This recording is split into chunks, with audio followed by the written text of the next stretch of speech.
ये कहानी मैनुअल नाम के लड़के की है, जिसे अपने माता पिता के तलाक की वजह से अपने एक रिश्तेदारों के साथ रहना पड़ता है। मैनुअल 3 महीने के लिए स्पेन के दूसरे शहर में अपने चाचा हुवान के घर रहने के लिए आया था, मगर उसे स्टेशन पर काफी टाइम इंतजार करना पड़ता है।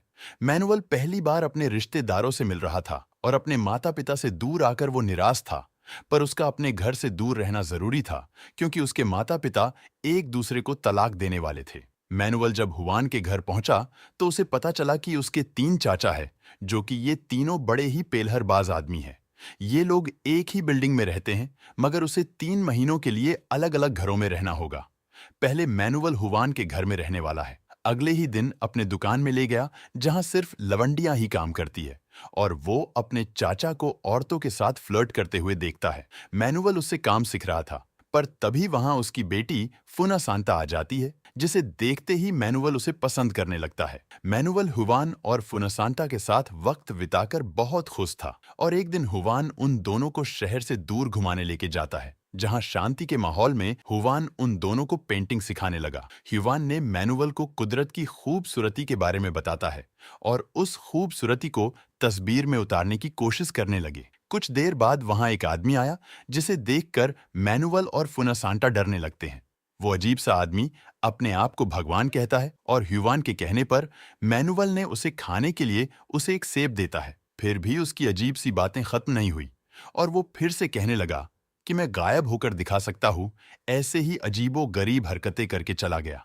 और फिर हमें अगले सीन में दिखाया जाता है, फोना सांटा अपनी माँ से डांस सीख रही थी, और वही मैनुअल को हुवान कला के बारे में समझा रहा था। हुवन की वजह से मैनुअल कलाकारी के बारे में और कला की खूबसूरती के बारे में समझना शुरू कर दिया था। पर इस बीच उसका ध्यान फूना सांटा के पूसी पर ज्यादा ध्यान था। मैनुअल धीरे धीरे फन सांटा को और ज्यादा पसंद करने लगता है, और ये बात फना सांटा भी समझने लगी थी, क्योंकि वो भी मैनुअल को भी पसंद करने लगी थी। इसीलिए वो दोनों हर समय एक दूसरे के साथ रहते थे। इसी बीच फुना सांटा को लगता है कि मैनुअल खुश नहीं है, उसे बेहतर महसूस कराने के लिए अपना लालीपाप चाटने के लिए दे देती है, और कहती है, मैं तुमसे कभी भी अलग नहीं रह सकती हूँ।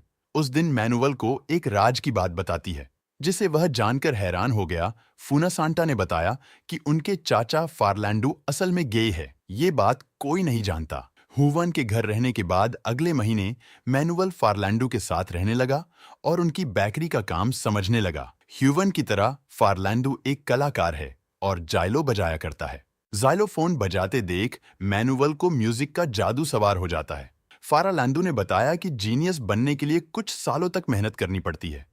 अगर एक दिन भी मेहनत में कोई कमी रह जाएगी तो म्यूजिक हमारा साथ छोड़ देती है। फार्लैंडो का अफेयर उसके असिस्टेंट पेलू के साथ चल रहा था, और ये बात मैनुअल जानता था। फार्लैंडो की पत्नी बीएड्रेस इस बात से नाराज थी। उसका पति काम पे ध्यान नहीं देता है, पर फार्लैंडो का कहना था कि ये काम उसे खुशी नहीं देता, सिर्फ पेलो से खुशी मिलती है। एक दिन उसका असिस्टेंट पेलू ने बताया कि मेरी शादी होने वाली है, इसलिए फार्लैंडो को छोड़ना होगा। उन दोनों के बीच हो रही सारी बातें मैनुअल और फुनसांता सुन रहे थे। पेलू के जाने से लैंडू का दिल टूट जाता है और अपनी जान देने की कोशिश की, पर वो ऐसा कर नहीं पाया। उस शाम जब मैनुअल बीएड्रेस के कमरे में आया तो उससे पूछने लगी कि बीएड्रेस उसे खूबसूरत लगती है या नहीं। मैनुअल से अजीबो गरीब बातें पूछने लगती है।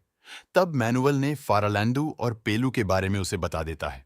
इस अफेयर के बारे में जानकर बीएड्रेस मैनुअल से इस अफेयर को राज रखने का वादा करने के लिए कहती है, और फार्लैंडो से नाराज होने की बजाय बीएड्रेस उसे संभालने लगी, जिसके बाद उसे बेहतर महसूस कराने की कोशिश भी करती है। मैनुअल एक नई दुनिया देख रहा था, और इस दुनिया में उसे फुनसांता के साथ खुशी मिल रही थी। उस दिन अचानक उन्हें 2 अनजान लोगों को छत पर आते देखा।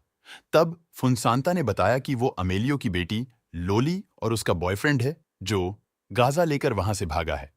फुनसांता को तब कुछ नजर आया, और वो कहने लगी कि मेरे घर में कुछ गलत हो रहा है। घर की ओर जाने पर उन्हें पता चला कि फार्लैंडो की मौत हो गई है। हर कोई परेशान था, मगर उन सब से ज्यादा परेशान बीएड्रेस थी। उसने बताया कि अचानक से जमीन पर गिर पड़े और उसकी मौत ही गई। हुवान और उसके बड़े भाई अमेलियो ने फार्लैंडो को जमीन पर बेहोश देखा। उन्हें समझ आया गया कि दिल का दौरा पड़ा है। सही समय पर अमेलियो उसे बचाने में कामयाब हो जाता है। उस दिन के बाद मैनुअल अमेलियो के घर में रहने लगा। अमेलियो की बहन मार्गरीटा मैनुअल को पढ़ाने लगी, पर मैनुअल उसे और अमेलियो की पत्नी लूला को परेशान करता रहा। एक दिन मैनुअल के पिता अंटोनियो का फोन आता है और मैनुअल को पता चला कि अब वो इटली में रहते हैं। मैनुअल अपने पिता को बताया कि मार्गरीटा हर वक्त उन पर नजर रखती है, इसीलिए वो परेशान होने लगा है और घर आना चाहता है। मैनुअल ने फुनसांता को बताया कि जल्द ही उसके पिता उसको लेने आने वाले हैं। ये सुनकर फुनसांता निराश हो जाती है। मैनुअल और फुनसांता एक दूसरे से शादी करना चाहते हैं, पर वो जानते हैं कि दो कजन्स एक दूसरे से शादी नहीं कर सकते हैं। अमेलियो के घर में एक कमरा था जहां जाने की किसी को इजाजत नहीं था, मगर मैनुअल उस कमरे में चला गया और उसे पता चला कि ये कमरा असल में अमेलियो का क्लिनिक है। अमेलियो उसे क्लिनिक में देखकर खुश हुआ और अपने दूसरे भाइयों की तरह वो भी मैनुअल को अपने काम के बारे में बताने लगा।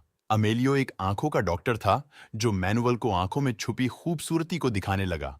कुछ समय बाद मार्गरीटा उन पर नजर रखने लगी और उन बच्चों पर चिल्लाने लगी, क्योंकि उसने उन दोनों को उस कमरे में आने से रोका था, और अमेलियो से कहने लगी कि उनके पिता यानी कि मैनुअल के दादा अंटोनियो से बात करने की जिद कर रहे हैं, क्योंकि वो मैनुअल को ही अंटोनियो समझते हैं। मार्गरीटा का कहना था, मैं उन्हें और नहीं संभाल सकती, क्योंकि वो दिन भर मरने की बातें करते रहते हैं। अमेलियो जानता था कि उनके पिता मैनुअल से बात करके अच्छा महसूस करेंगे, इसीलिए उसने मैनुअल को अपने पिता के पास भेज देता है। मैनुअल के दादा कहने लगे कि दुनिया खत्म होने वाली है और इसीलिए दुनिया खत्म होने से पहले दुनिया देख लेनी चाहिए। फुनसांता के अलावा किसी को भी मैनुअल के दादा की बातें समझ नहीं आती थी, और फिर ये कहने लगे, घर में कई सारे राज्य है और वो सारे राज परिवार को शर्मिंदा करती है, और वो अपन खुद का राज बताने वाले थे, पर इन्होंने बताते हुए अपनी बात बताना भूल जाते हैं। जब उन्हें अपनी बात याद आती है तो उन्होंने बताया कि मैं वर्ल्ड वॉर का हिस्सा रह चुका हूं। उस दौरान एक आदमी को बहुत बुरी तरह मारा था और उसे मारकर इसी घर के भीतर गाड़ दिया था। वो ये राज बताने के बाद ये कहने लगे कि उन्हें एक ऐसी जगह जाना है जहां वो सुकून की सांसें ले पाए। यही कहकर वो सो गए। कुछ देर बाद मैनुअल लॉडी आज समय बिताने लगा और वो ये सोचने लगा कि लोली खूबसूरत दिखने के लिए अपने चेहरे को पेंट क्यों कर रही है। जब मैनुअल उसे उसके बॉयफ्रेंड और गाजा के बारे में पूछा तो नाराज हो गई। अपने बॉयफ्रेंड और गाजा की बात राज रखने के लिए समझाकर वहां से चली जाती, मगर वो ये नहीं जानती थी कि उसका परिवार पहले से जानता है कि उसका बॉयफ्रेंड चूतिया है। इस बीच मैनुअल मार्गरीटा को अजीब सी बातें करते हुए देखने लगता है और मार्गरीटा से पूछता है। वो सबको बताने लगी कि वो भगवान से बातें करती है। अमेलियो उसकी बातें सुनता है तो वो नाराज होने लगता है और उसके पागलपन को छुपाने की कोशिश करता है, मगर मैनुअल उसकी बातें सुनकर मजे ले रहा था। उस दिन अमेलियो ने लोली से कहा, तुमको अपने बॉयफ्रेंड से दूर रहना होगा, पर जब उसने अमेलियो से बहस करना शुरू किया तो अमेलियो अपना आपा खो बैठा। अमेलियो को इस तरह देखकर मैनुअल बुरी तरह डर गया, पर लोली ने समझाया कि उसके पिता कभी कभार चुतियों वाली हरकत कर बैठते हैं। मैनुअल इस अजीब से परिवार के पागलपन का हिस्सा बनने लगा था, मगर ये पागलपन उन लोगों के लिए आम बात थी। वो सब ऐसे बर्ताव करने लगे थे जैसे वहां कुछ हुआ ही नहीं है।